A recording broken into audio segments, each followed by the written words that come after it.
છો સત્યના શિખર ન્યૂઝ. હું છું પાયલ બામણિયા. તો રાજ્યના મુખ્યમંત્રી અને ઉદ્યોગ મંત્રીનો હું આભાર માનું છું કે 2022માં ચૂંટણીમાં જીતા પછી એક 50 કરોડનું કામ લગભગ 16 રસ્તા પૂરા કર્યા. બાકીના 400 કરોડના એ 31 રોડ અત્યારે કામ ચાલુ છે. અને ત્રીજો સ્ટેપ છે એ લગભગ ઉદ્યોગમાં નાના મોટા રોડ આવતા હોય જેટલા પણ આવતા હોય છે એમાં લગભગ 95% રોડ એ લગભગ 1200 કરોડના ખર્ચે આ સરકારે એને તાંત્રિક મંજૂરી આપી દીધી છે. એટલે અત્યારે લેટર આપ્યો છે.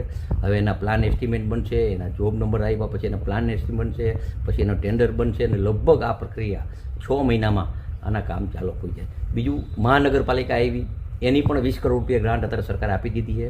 આનું એસ્ટિમેટ કરીને એ બધું કામ ચાલુ થાય તો બીજા પૈસા આપશે.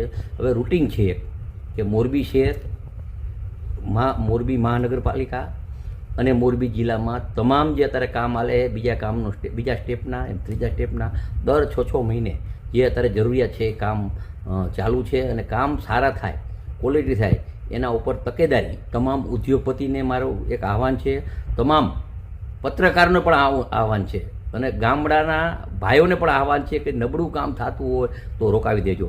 હમણાં જ હું અભિનંદન દઈશ, 5 રોડ ઉપર પાણી ભરાતું ખાડો પડ્યો છતાં જાગૃતિ. મારી અહીંયા કોઈ પણ પ્રેસ નોટ આવે ને તો એનો હું એક કાગળ લખી નાખું કે એની તપાસ કરો. કારણ કે તમે જેટલા જાગૃત રહેશો એટલા જ અમે જાગૃત રહેવાના છે.